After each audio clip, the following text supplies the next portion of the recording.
Praise the Lord. I greet you all in the name of our Lord and Savior Jesus Christ. What a wonderful privilege it is for us to come together on a Sunday morning once again in our homes with our family and our loved ones to worship the Lord. Grab your Bible in your hands, take your notebook and your pen and open your heart to the Lord in prayer and worship to God. I believe God is going to bless you and meet you where you are. As we begin our service this morning, I would like to read out Psalm 91 and remind you of the wonderful promises of God that is available to us that should prompt you to burst out in worship and adoration to our God. प्रभु यीशु मसीह का मीठा और मधुर नाम में मैं सबको स्वागत करना चाहता हूँ। कितना अच्छा सुंदर समय है प्रभु। आज इस हफ्ते की शुरुआत प्रभु के उपस्थिति में बैठकर प्रभु को स्तुति और महिमा करने के लिए एक और बार प्रभु हमको मौका दिए, इसलिए धन्यवाद करता हूँ। मैं आपको विनती करूंगा, आपका बाइबल को लें, आपको नोटबुक्स ले, पेन ले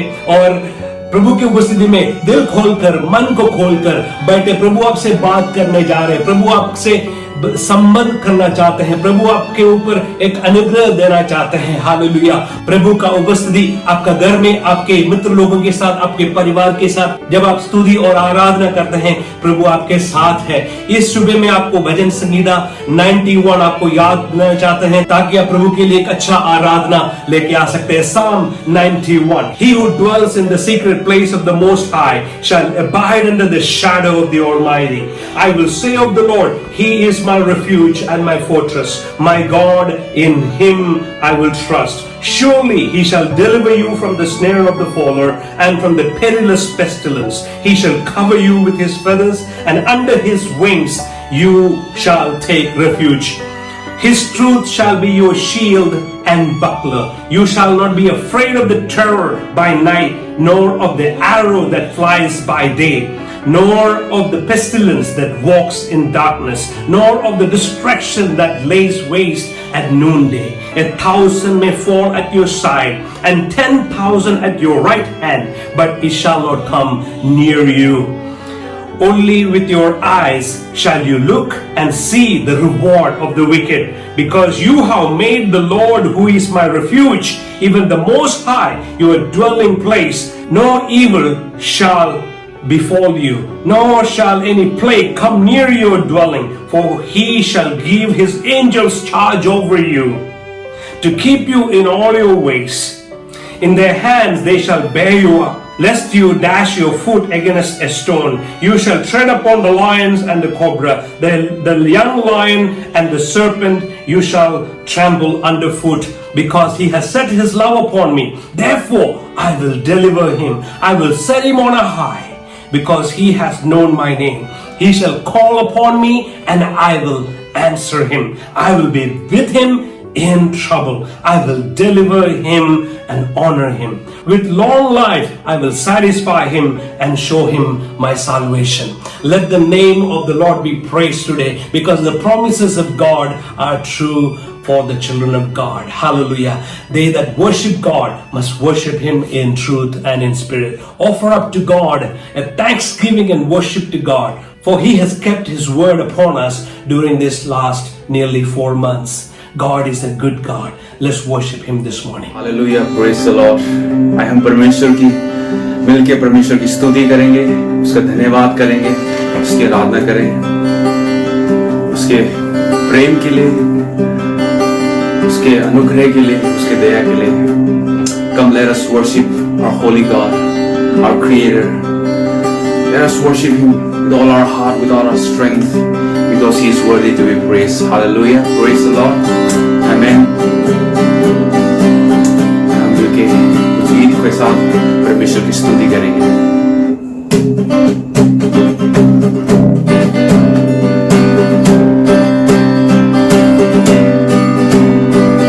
राजा यीशु राजा है मेरे, जीवन का दाता है तेरी, महिमा गाए सदा. यीशु सबसे महान है सारे नामों में ऊंचा है तेरी, आराधना करे सदा.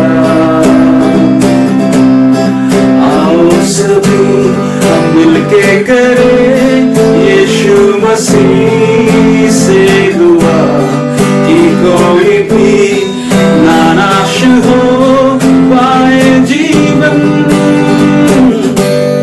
होसैना होसैना गाएंगे हम उसके लिए, देकर जीवन जिसने नया बनाया हमें.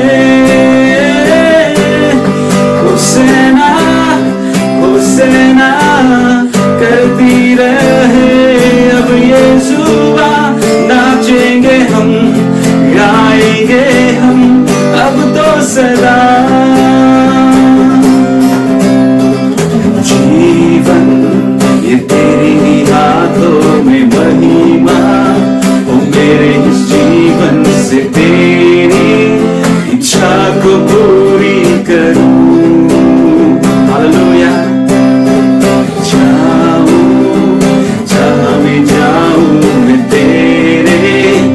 भजन गाऊं मैं ऊंचा, तेरा ही नाम हो सदा.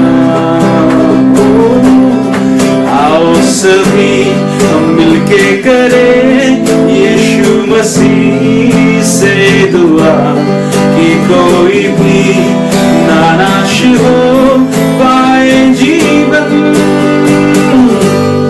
होसैना होसैना गाएंगे हम उसके लिए, देकर जीवन जिसने नया बनाया हमें. होसैना होसैना करती रहे अब ये जुबां, नाचेंगे हम, गाएंगे हम अब तो सदा.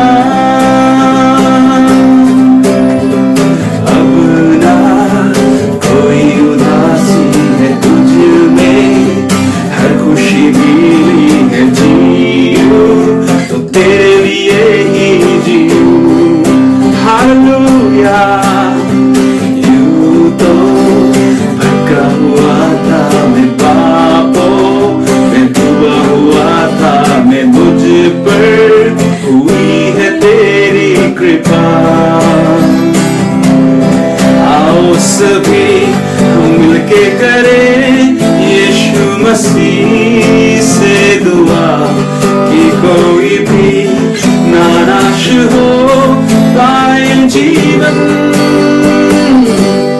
होसैना होसैना गाएंगे हम उसके लिए, देकर जीवन जीवन इसने नया बनाया हमें।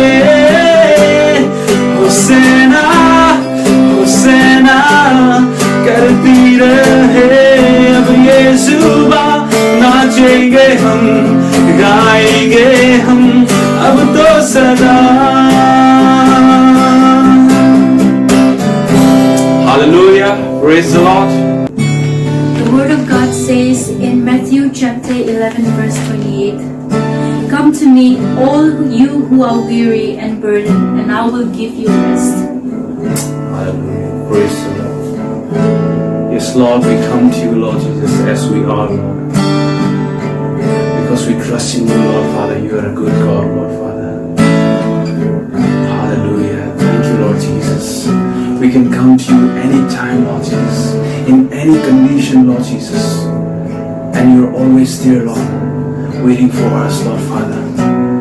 Thank you, Lord, for your amazing grace, for your amazing love, Lord Father. Oh, Lord, thank you, Lord. Thank you, Jesus. We need you, Lord Jesus. We need your grace.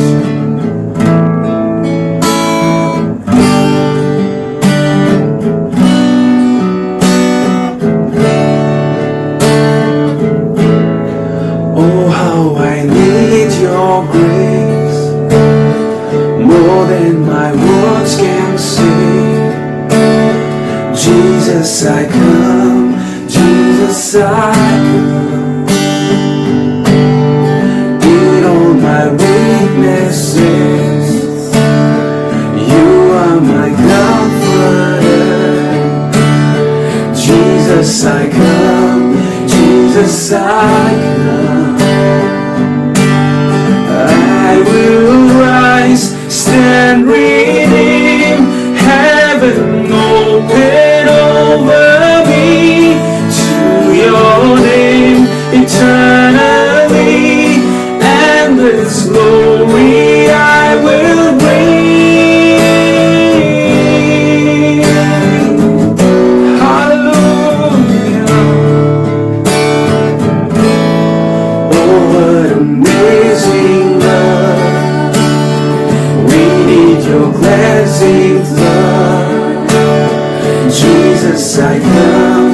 Jesus, I come.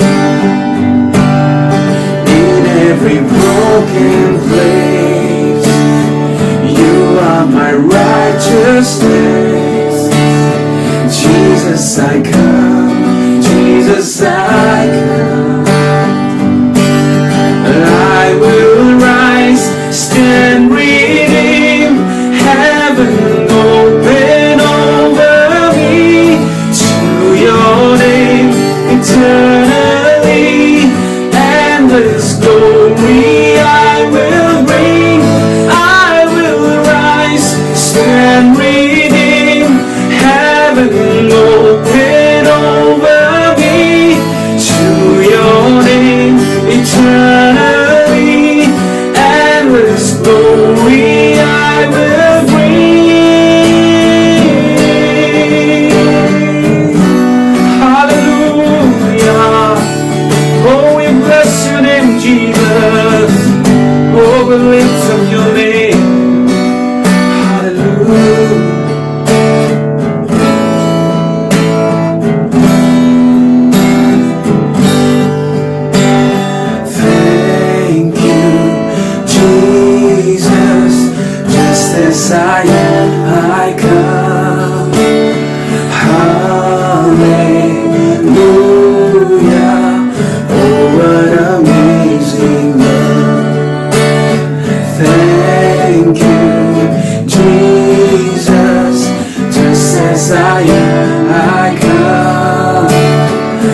Lord, we will rise.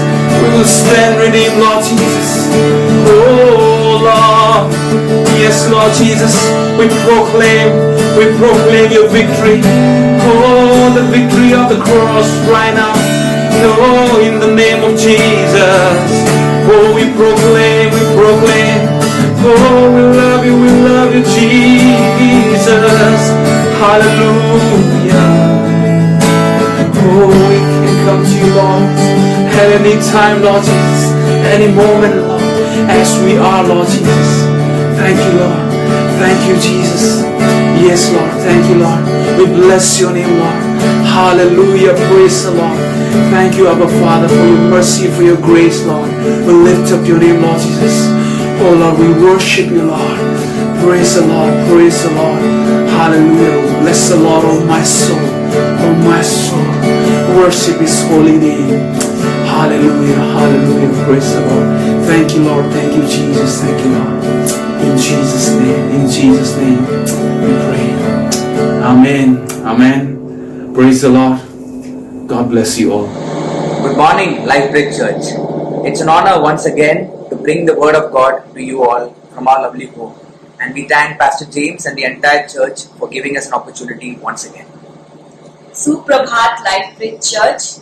मैं आप सभी को धन्यवाद देना चाहता हूं और pastor James का, जिन्होंने मुझे फिर से मौका दिया कि प्रभु का वचन मैं आपके सामने ला सकूं अपने घर में उपस्थित बैठ के। We'll go straight to the word for today. I was thinking about what topic to give to the message which I am giving, and it's after a long and tedious process that I could think of one topic, which is God in the shadows. मैं बहुत सोच रहा था कि मैं किस वचन पे बोलूं और हम सीधे ही वचन की बात करेंगे, और काफी समय के बाद मैंने ये सोचा कि मैं एक ऐसे टॉपिक पे बोलना चाहूंगा जिसका मतलब है, जिसका वर्णन है कि परमेश्वर हमारी परछाई में। How God works behind the scenes of our visible life. कैसे परमेश्वर हमारे जीवन के उन परछाइयों में काम करता है। We go to the Genesis chapter 1 verse 1. हम उत्पत्ति के पहले अध्याय के पहले वचन से शुरू करेंगे।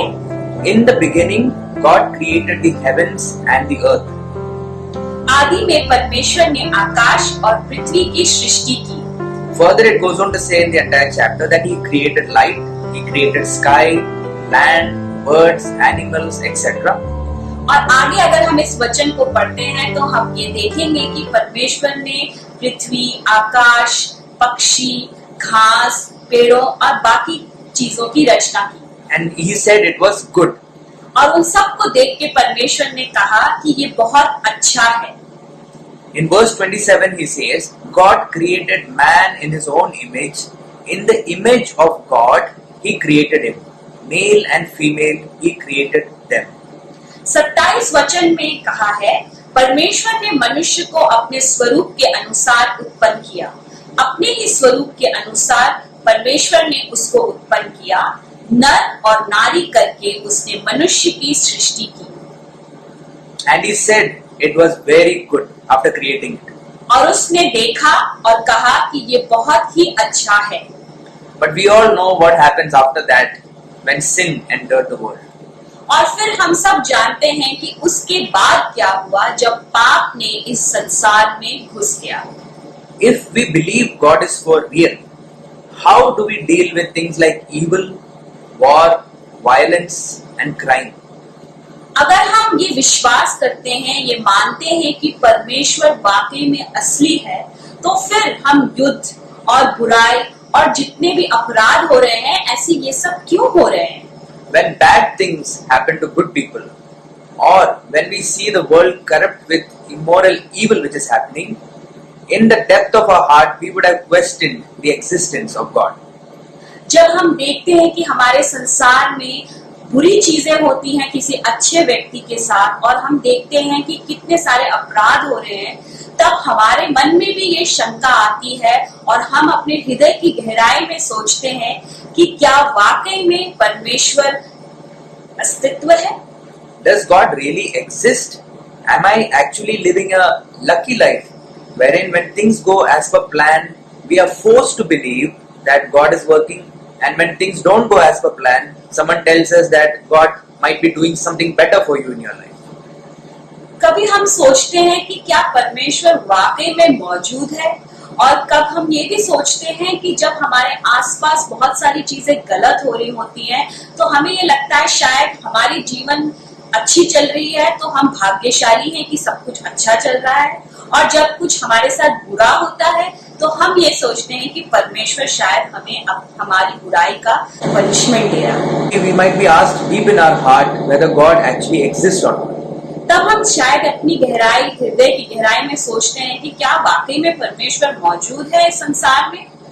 Maybe God isn't as powerful as we thought. I mean, with the amount of evil which is being proclaimed in this world and the amount of evil people which is naturally overtaking good people, we will be forced to think that Satan is actually more powerful than God in this world at least. कभी कभी हम ये बिल्कुल सोच सकते हैं कि क्या वाकई परमेश्वर मौजूद है, क्योंकि जब हम अपने आसपास देखते हैं कि इतनी सारी गलत चीज हो रही है और जो अच्छे लोग हैं उनके साथ सब कुछ दुर्व्यवहार हो रहा है, तब हमारे मन में जरूर शंका आती है। I'll give you certain examples which might make no sense. Finally, Dr. Ravi Zacharias died of cancer. मैं एक उदाहरण देना चाहूंगा कि जैसा हम सभी जानते हैं कि जो हमारे डॉक्टर, बहुत बड़े प्रचारक रवि ज़करायस थे, जिनकी मृत्यु कैंसर जैसी बीमारी से हुई। And we all know Graham Staines was burned to death alive. हम जानते हैं ग्राहम स्टेन्स के बारे में, जो कि हमारे देश में उनको जलाकर मार दिया गया था। We Christians have started swallowing these facts when this happens.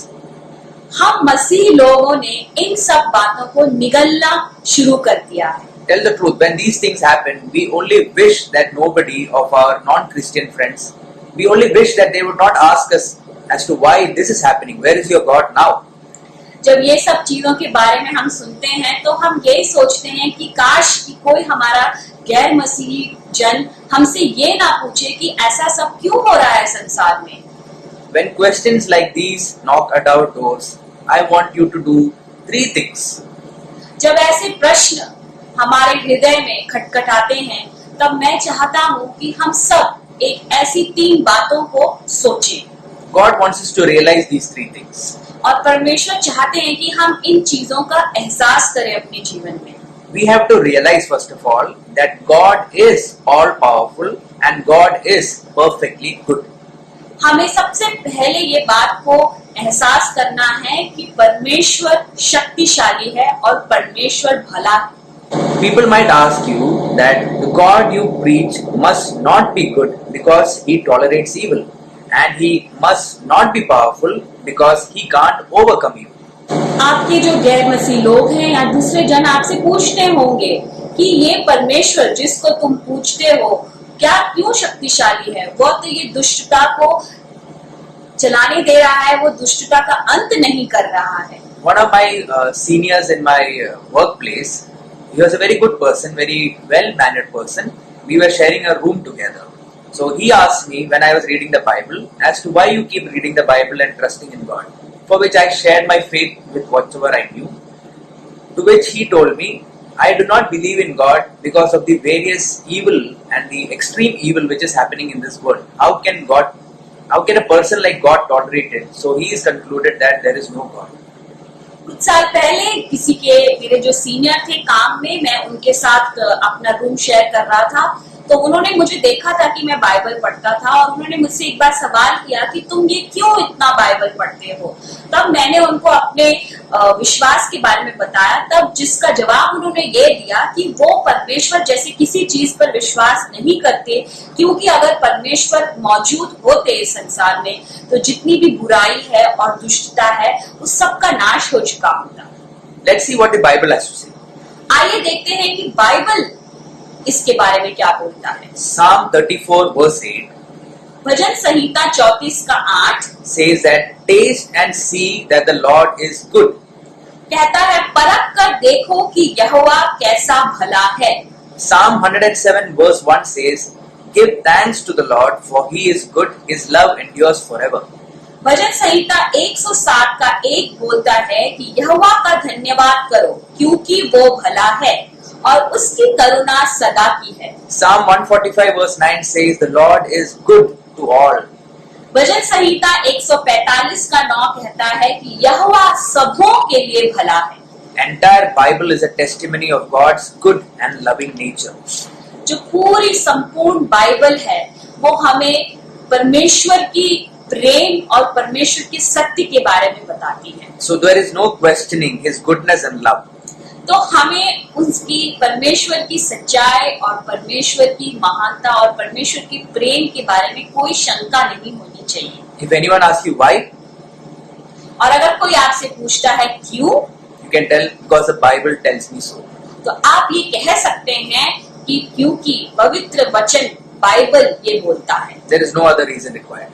और कोई कारण इसके अलावा हम नहीं दे सकते। So if God is good, then maybe He is not powerful.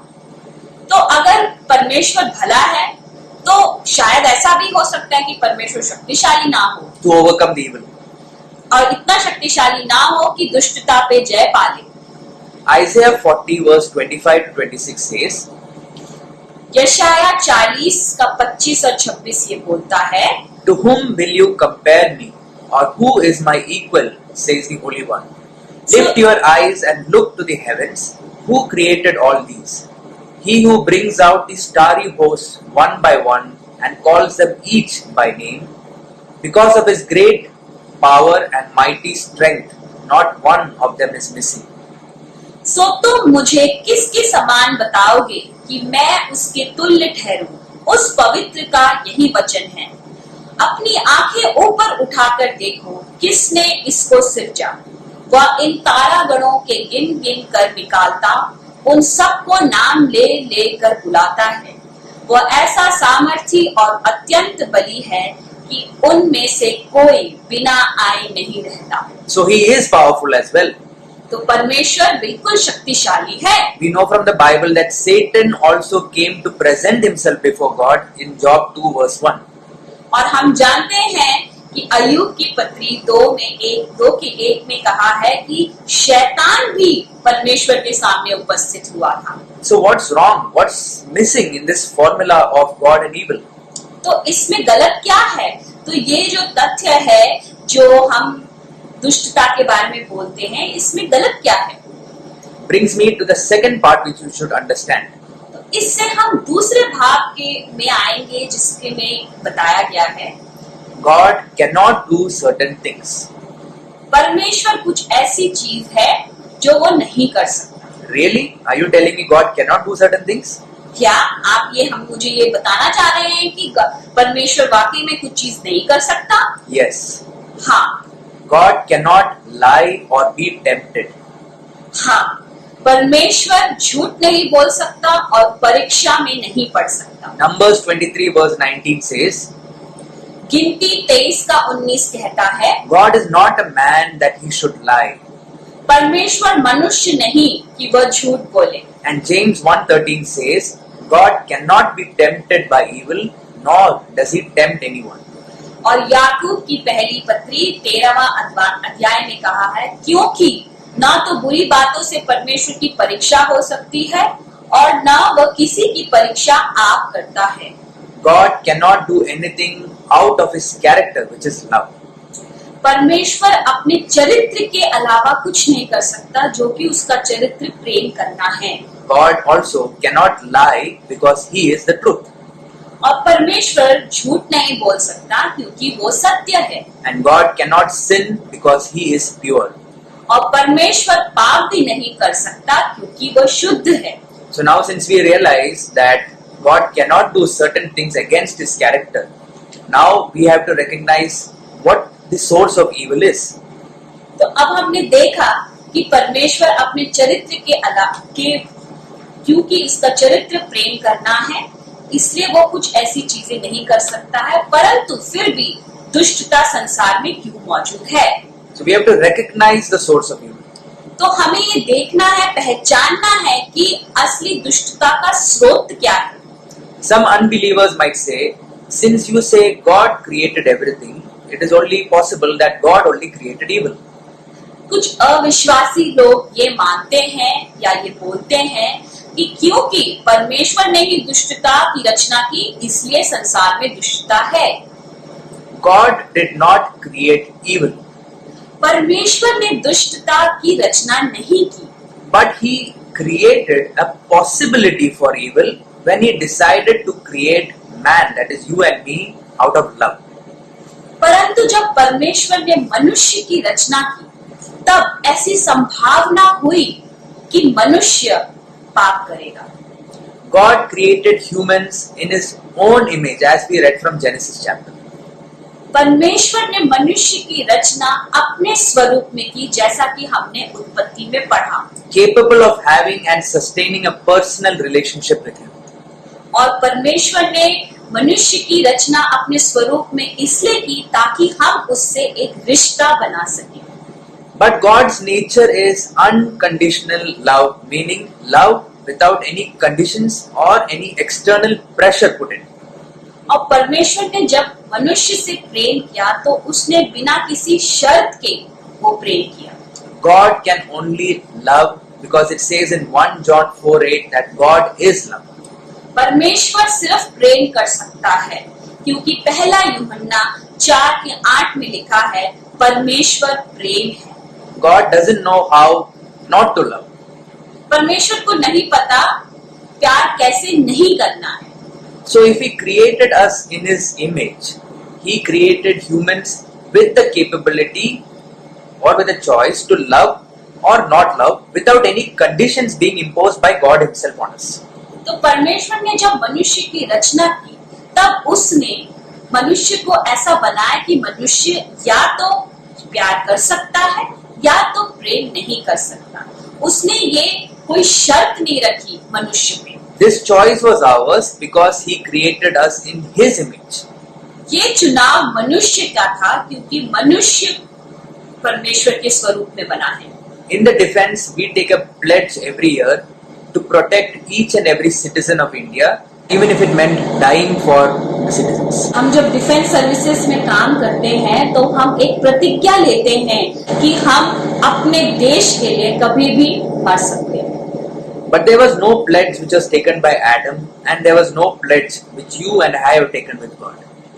पर ऐसे कोई प्रतिज्ञा आदम ने नहीं की थी जब उसकी रचना हुई थी। Creatures who are free to love God must also be free to hate and ignore Him as well. वो रचना जो परमेश्वर ने की मनुष्य की, मनुष्य को पता है कि क्या वो प्रेम कर सकता है या वो नहीं कर सकता है। And when people act in ways outside the will of God, we know evil and suffering enters. और जब मनुष्य परमेश्वर की इस प्रतिज्ञा, प्रेम की प्रतिज्ञा के बाहर आ जाता है, तब पाप उसके जीवन में घुस जाता है। Here is where Satan roams around like a roaring lion looking for someone to devour. और इसी वक्त जो शैतान है एक गरजने सिंह की समान उसकी जिंदगी में घूमता है और उसके जीवन में घुस जाता है, waiting to put thoughts in our head and entice us. और तब जो शैतान है वो गरजने सिंह के समान मनुष्य के दिमाग में, मस्तिष्क में घुस जाता है और उसको परीक्षा में डालता है। Hear me out, people. The source of evil is not God. The source of evil is not Satan also. सुनिए मेरे भाईजनों, जो हमारी बुराई का स्रोत है वो ना ही परमेश्वर है और ना ही शैतान है। It is us ourselves. बुराई का स्रोत सिर्फ हम जो कि मनुष्य हैं वो ही है। James 1 verse 13 to 14 says, याकूब की पहली पत्री 13वां और 14 अध्याय में लिखा है, when tempted, no one should say, God is tempting me. For God cannot be tempted by evil, nor does He tempt anyone. But each one is tempted when, by his own evil desire, he is dragged away and enticed. जब किसी की परीक्षा हो तो वह ये ना कहे कि मेरी परीक्षा परमेश्वर की ओर से होती है, क्योंकि ना तो बुरी बातों से परमेश्वर की परीक्षा हो सकती है और ना वह किसी की परीक्षा आप करता है, परंतु प्रत्येक व्यक्ति अपनी ही अभिलाषा से खींचकर और फंसकर परीक्षा में पड़ता है। If God had to destroy evil, guess whom God has to destroy? It is us. अगर परमेश्वर को बुराई का नाश करना है तो आप सोचिए कि वो किसका नाश करेगा? किसी और का नहीं बल्कि मनुष्य का नाश करेगा। I'll give you an example. मैं आपको एक उदाहरण देता हूँ। Evil in human life is like rust on a metal. जो बुराई है वो मनुष्य में ऐसी है जैसे कि किसी धातु पे जंग। The rust does not exist on its own. It is a part of the metal itself.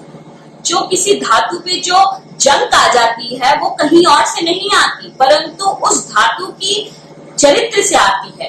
Metal in this part is the human, that is us. यहाँ पर मैं जो धातु का इस्तेमाल कर रहा हूँ उसका मतलब है कि हम मनुष्य। Rust is the evil. और जो जंग की बात कर रहा हूँ वो है जो बुराई। And the moisture and the oxygen, which are the ingredients which causes rust, is Satan and is enticement. और जो नमी के कारण जो वातावरण में जो नमी होती है और ऑक्सीजन के कारण जो जंग लगता है धातु पे वो है शैतान की युक्तियां। God could have triumphed over evil and even against our accusations that God is evil by completely destroying us. परमेश्वर ने दुष्टता और बुराई का नाश बहुत पहले कर दिया होता अगर वो हमें नाश कर देता। So what did God do? तो परमेश्वर ने लेकिन ऐसा नहीं किया। उसने क्या किया? He sent His Son, Jesus Christ, to be the ultimate sacrifice and cleanse us of our sins and evil forever. तो परमेश्वर ने अपना पुत्र, एकलौता पुत्र प्रभु यीशु मसीह को इस संसार में भेजा ताकि दुष्टता का एक ही बार संपूर्ण बलिदान परमेश्वर यीशु मसीह के नाम पे हो सके। God did one more thing through Jesus' life on earth, which we all forget to see. परमेश्वर ने एक और चीज अपने पुत्र प्रभु यीशु मसीह के द्वारा उनके जीवन के द्वारा इस संसार में की जो कि हम भूल जाते हैं। He showed through Jesus' life on earth that is how God wanted the relation of humans to be with Him when He first created humans. परमेश्वर ने प्रभु यीशु मसीह की जो जिंदगी जो उन्होंने जीवन जिया इस धरती पे उसके द्वारा हम मनुष्य को ये बताया कि वो किस प्रकार का जीवन हम मनुष्य से चाहते हैं। To love only and be loved only. कि हम प्रेम करें और दूसरों के साथ प्रेम में रहें। The relation of God and Jesus on earth which was displayed is what we humans were always destined for. जो रिश्ता परमेश्वर और परमेश्वर के पुत्र का था जब परमेश्वर का पुत्र यीशु मसीह इस धरती पे था वही रिश्ता परमेश्वर चाहता है कि हम भी उसके साथ बना के रखें।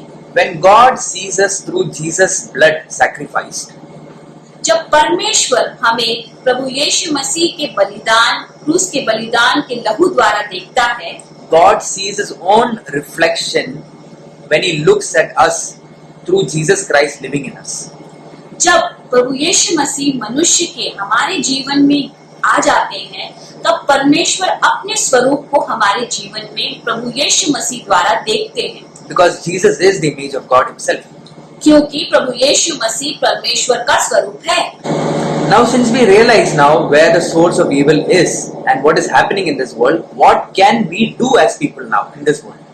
और जब हमने ये देखा कि कहाँ से बुराई का स्रोत आता है और संसार में किस तरह से बुराई मौजूद है तो हमें क्या करना चाहिए इसके बारे में? Firstly, सबसे पहले reach out to the one who can actually do some change in this. That is, reach out to God Himself. Reach out to Jesus Christ. सबसे पहले आपको उसकी तरफ बाट जोड़ना चाहिए जो आपकी जिंदगी को बदल सकता है और वो है प्रभु परमेश्वर। Jesus Christ is the way, the truth and the life. प्रभु यीशु मसीह हमारे जीवन का मार्ग है, सत्य है और जीवन है। He is the one whom we have to reach out to. और वही है जिसकी हमें बाट जोड़नी है। Imagine a day when the entire human race is aware of Jesus and has accepted Jesus. आप ऐसे दिन की कल्पना कीजिए कि जब पूरे संसार में हर मनुष्य ने प्रभु यीशु मसीह को अपना उद्धारकर्ता ग्रहण कर लिया हो। That is the day evil would have been eradicated from this earth.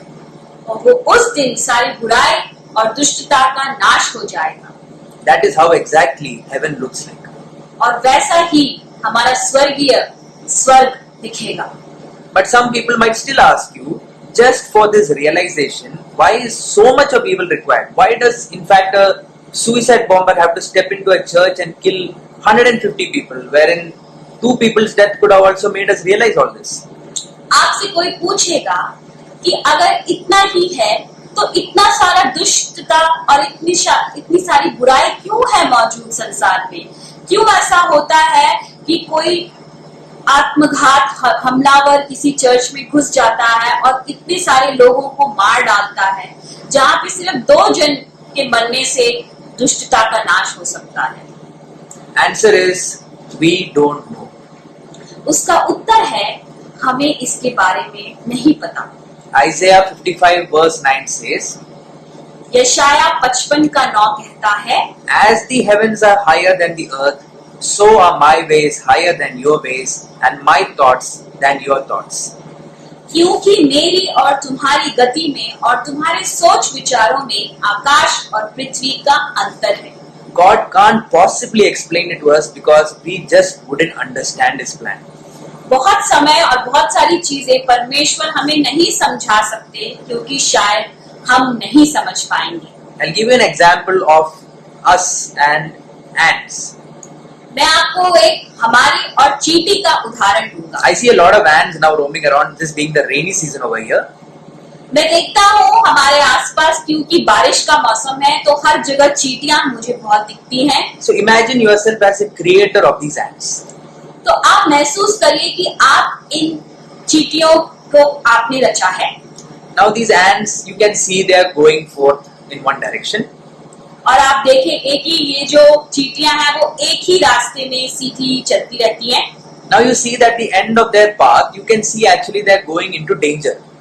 तो आप ऐसे ऊपर से देख सकते हैं कि अगर वो कहीं जा रही हैं तो कहीं पानी में या वो कहीं ऐसी जगह जा रही हैं जहां उनको नाश हो सकती है। So what will you do? You will start screaming at these ants, shouting and telling them. तो आप क्या करेंगे? आप चिल्लाने लगेंगे उनको रोकने के लिए। They couldn't hear you possibly. पर वो आपको सुनेंगे नहीं। You will put your finger in front of them to block their paths. आप उनके आगे अपना हाथ रखेंगे ताकि वो उस हानि वाले मार्ग से ना जाएं। They will go around your hand, over your hand, whichever way, but they will still go in that direction. वो आपके ऊपर हाथ के ऊपर चले जाएंगे, आपके हाथ के किनारे से चले जाएंगे, लेकिन वो उसी हानि के रास्ते पे जाएंगे जहां उनको जाना है। Because they don't know what's coming ahead. क्योंकि उनको नहीं पता कि आगे हानि का रास्ता है। But you know. परंतु आपको पता है। Similar is how God's explanation is to this concept. उसी प्रकार से हम परमेश्वर के सामने देख सकते हैं कि परमेश्वर हमारे को ऐसे देखता है। So we cannot possibly understand all of God's plan. इसलिए हमें नहीं समझ में आएगा क्यों प्रभु हमारे जीवन में क्या-क्या चीजें लाता है। But when such things happen, we have to believe that the verse which is written Romans 8:28, that in all things God works for the good of those who love Him. तो इसलिए जब हमारे साथ ऐसा कुछ होता है तो हमें रोमियो की 8 और 28 के बारे में वचन जो बाइबल में कहा गया है सोचना है कि ये सब कुछ धर्मी जन की भलाई के लिए होता है। Now the second thing what we can do as humans in this evil world is, और दूसरी चीज जो हम एक व्यक्ति हम मसीह जन के हिसाब से कर सकते हैं इस पूरी दुनिया संसार में, is to do something to alleviate or reduce the suffering of people who are in evil.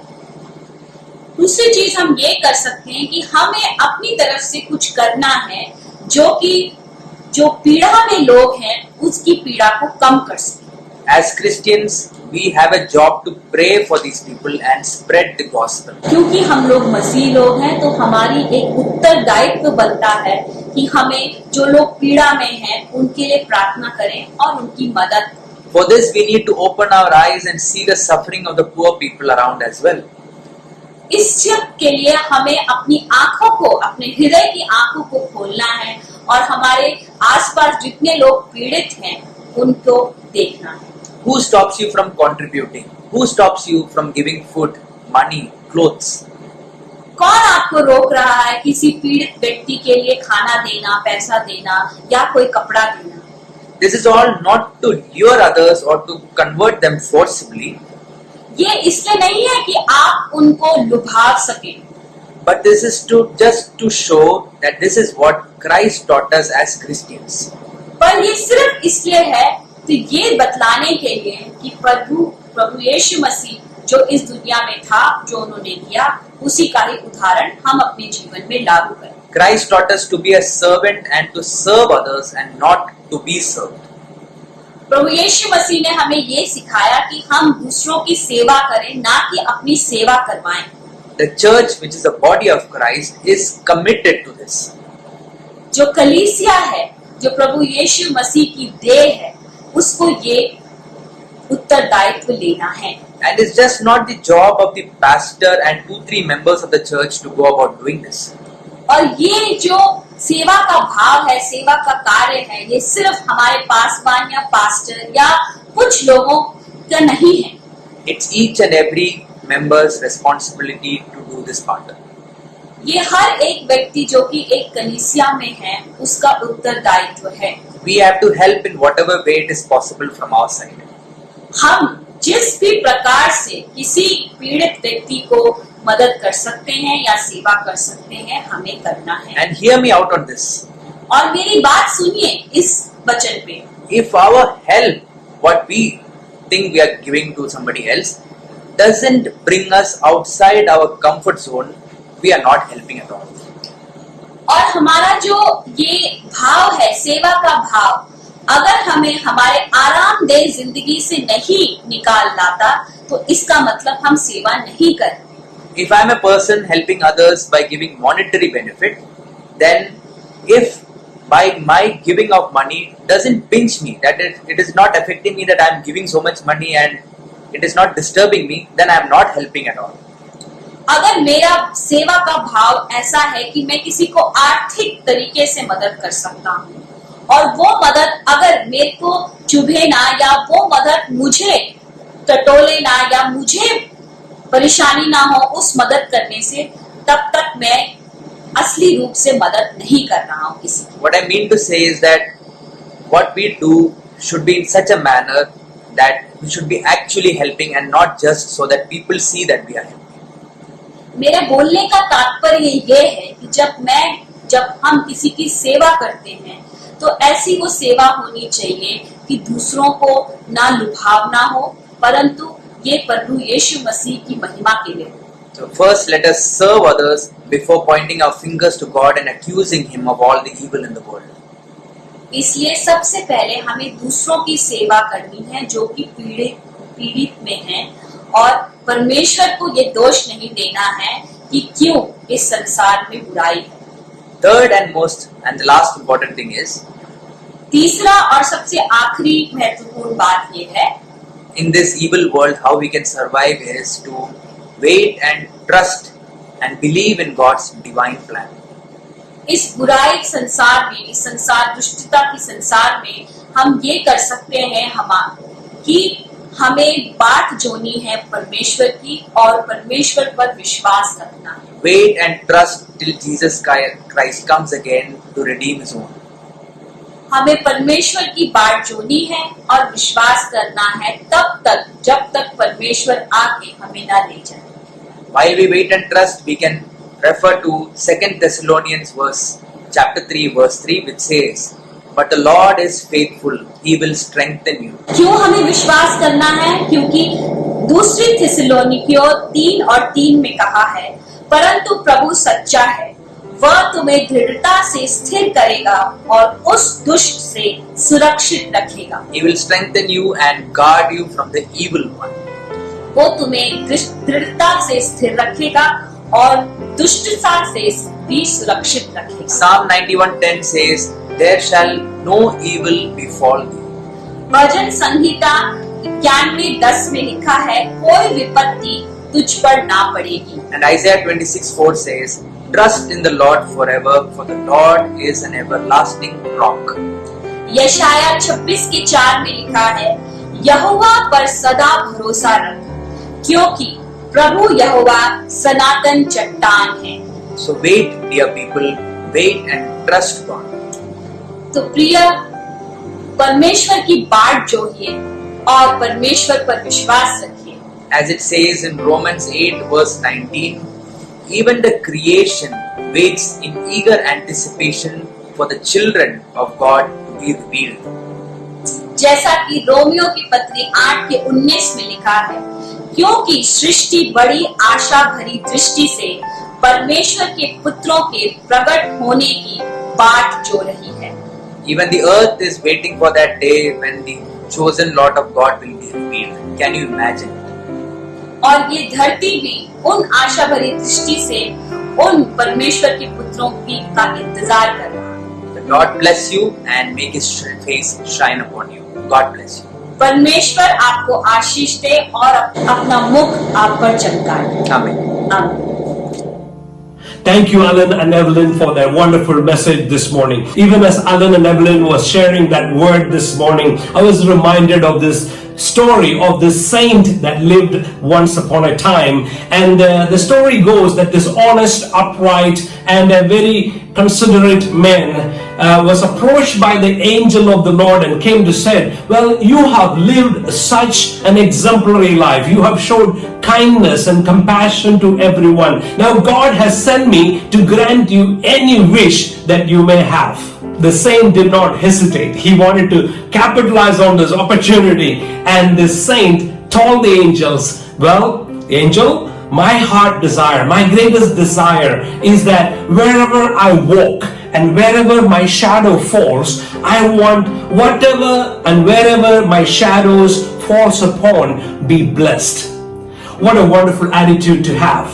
That as we face this evil world around us with so much torment, pain and agony and struggle everywhere, that we become a channel of God's faithfulness, God's goodness, God's favor, God's love and His compassion. And I believe that should be our attitude. Not so that the blessing will go in front of us, but the blessings will go behind us. Wherever we have been, whatever we have been able to do, may the Lord bless. May the Lord bless the labor of our hands this week. As we have read from Psalm 91 at the beginning of this service, what can we fear when we walk in the shadow of God? What can we fear when we are abiding in the shelter of the Almighty God? There is nothing to be fearful. We can go with confidence. We can do everything with confidence because we know that our ways are made clear for happiness and success and fulfillment, because that's the promise of God to us. No weapon that formed against us shall prosper. The ways of the demonic attacks and the forces of darkness cannot come near us. Hallelujah. Our ways are made pleasant and our paths are made clear because we trust in the quietness and the confidence of God. Hallelujah. We turn to the gentle force for all good as we minimize negativity and magnify God's presence, God's promises, and we depend on His word. Hallelujah. We can experience only good. Hallelujah. Do you believe that? As we go about our work this week, as we go about the things that God has given us to do, I pray that you will abide in the shadow of the Almighty. I pray that God's shadow of love will give you the power to know and to do His mighty will and His mighty work, whether it is in your home, whether it is in your workplace or in your studies, your future plans, anything that you have in your life. As night approaches, as the world seems more gloomy and it seems so dark, we can rest and sleep every night knowing that the shadows of God's peace, God's protection, His providence is with us. Whatever the cares of the day have been, whatever the worries of the week or months behind us have been, they have now come into nothing because of the great mighty God that we serve. Hallelujah. And so let's not become overburdened by the concerns. Let's not become bogged down by the worries, but let's trust in the promises of God. Hallelujah. प्रभु के हर एक बच्चे को मैं आज प्रोत्साहन करना चाहता हूँ, प्रभु के वाचा को विश्वास करो, प्रभु का वचन को विश्वास करें. हालेलुया. जब प्रभु के निशा में हम रहते हैं, प्रभु के निशा के अंदर हम रखते हैं, उस कवच में हम रखते हैं, उधर सुरक्षा है, उधर विजेता है, उधर अगर जीवन में खुश है, शांति है, प्रभु हमारा जीवन में सब कुछ करे, हमारा जीवन में डरने का कोई बात नहीं, क्योंकि प्रभु हमारे साथ है। Hallelujah. He who abides in the shadow of the Almighty, उस जगह में इस हफ्ते में आ रहे, चिंता मत करो, प्रभु के ऊपर विश्वास करो, प्रभु के वायदा को आप स्वीकार करो। The Lord is with you. Let me pray with all of you right now. मैं आपके साथ प्रार्थना करना चाहता हूं, आपको आंखें बंद करें, प्रभु की तरफ से देखें। Let's look to the Lord in prayer as I pray with you. Father, in the name of Jesus, we thank you that we have this beautiful opportunity to come before you, Lord, to worship you and to praise you. Hear your word, Father God, to be encouraged in our hearts, Father, that you have called us to be the light. You have called us to be your presence, Lord, walking, Father God. So even as we walk on this earth, Lord, doing what you called us to do, wherever our shadows fall, wherever our foot treads upon, your word tells us that you have given it to us, you have blessed it, you have prospered it, Father God. So I pray in the name of Jesus that you will bless everyone who are listening right now, that you will touch everyone's heart, bless everyone's heart, give your peace to everyone, those who are worried, Father God. May the peace of God that passeth all understanding rule our heart this week. I pray your blessing upon everyone who are listening. Father, we thank you for Adibu and Christina who led us in worship. I pray that you bless them, Father God. I also thank you for Alan and Evelyn who brought the word to us, that you bless them and meet them at the point of their need. Hallelujah. Lord, may this week be a beautiful week of experiencing, staying in the shadow of the Almighty. We thank you once again. We give you praise. We give you glory and honor. For we ask this in Jesus' mighty name. Amen. Amen. May the love of God the Father, the grace of His Son Jesus Christ, and the sweet communion and the presence of the Holy Spirit be with all of us, God's people, now and forevermore. Amen and amen. प्रभु का उपस्थिति आपके साथ है। प्रभु आपको आशीष दे. God bless you. See you again अगले हफ्ते, next week, church at home with LifeBridge. Amen.